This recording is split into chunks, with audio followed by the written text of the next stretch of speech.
Your words eat me alive, just like knives, tearing me from the inside.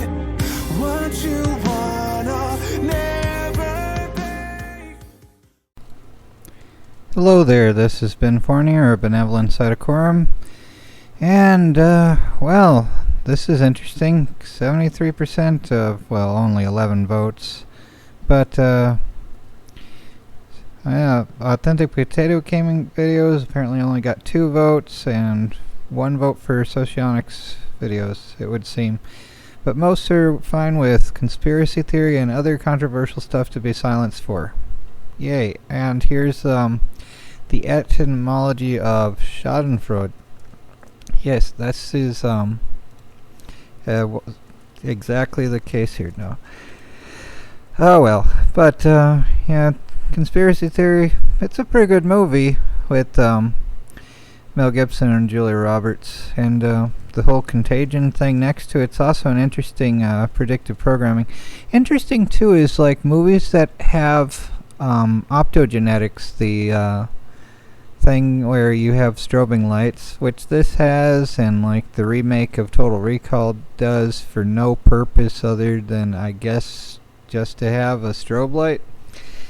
It's well, in this it's particularly him relating to the MK Ultra thing, which was actually declassified and shown to be true, and I have little doubt that it probably continued on, advanced, and just has another name or another few names for the same kind of project.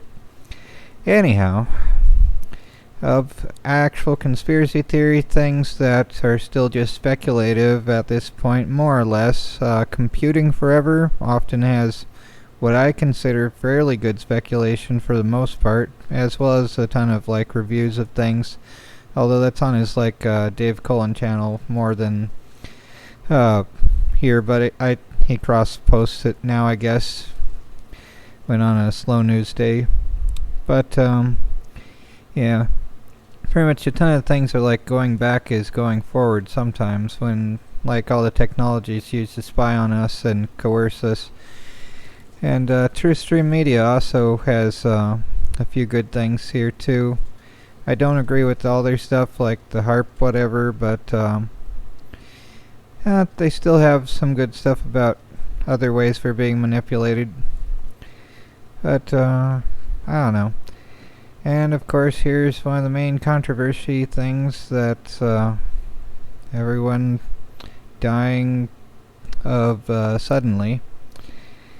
Here's a thing that's in things like foti and olive leaf extract called emodin, and this is pertaining to the first version of the Bugadoom back in the early 2000s. But the way it blocks a certain structure would seem to probably have the same kind of mechanism for the newer version of the Bugadoom. And just not really conspiracy theory things so much, but potent telomerase activators, those are found in gotu kola, GOTU-KOLA, and olive leaf extract is same as emodin has olive leaf extract. Let's see here where this also says rhubarb too has some, but I bet for cooking it, yeah, Oleaceae has a fair amount, but the Polygonaceae, that's Polygona multiflora, which is gotu kola, Scintilla asiatica. That's the one that has the most for emodin, and it SIRT1 upregulator 2 that's supposed to prevent hair from going gray to some degree anyway. But oleanolic acid isn't as dangerous for the liver though. Well, I mean, olive leaf extract isn't, it wouldn't be the other factor. But yeah, the yeah, in order of importance with respect to telomerase activation from highest to lowest, this is from Scintilla asiatica. Yeah, there you go. That's the thing that has the most for telomerase activation, and then OA, which is oleanolic acid, where does it show that? Yeah, there you go. And that's found in olives and olive leaves. And birds can't have olives, but not parrots anyway. But they can have olive leaves, like powdered olive leaves, which but like the dove on the ark brought back olive leaves, but not necessarily that there's a thing there that one antediluvian dove would be having that as a taste preference, but it's just, let's see, where does it show where this is from?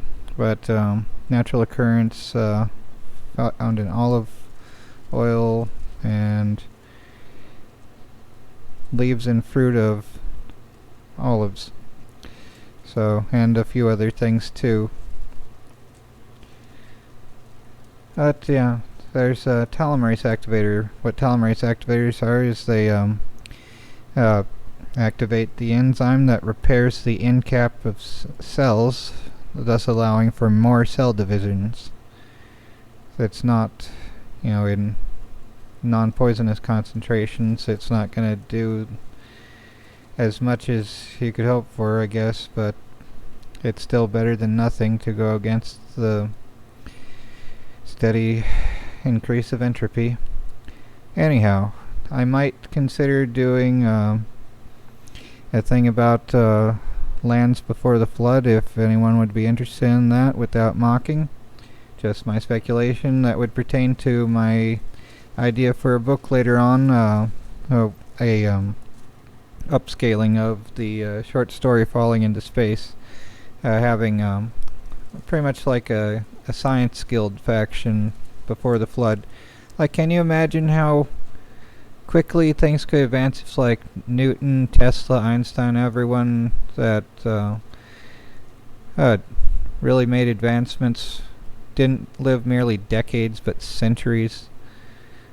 And of course, in a state of constant war and violence, you have limited opportunities to focus on much, but you don't have to have that everywhere at once.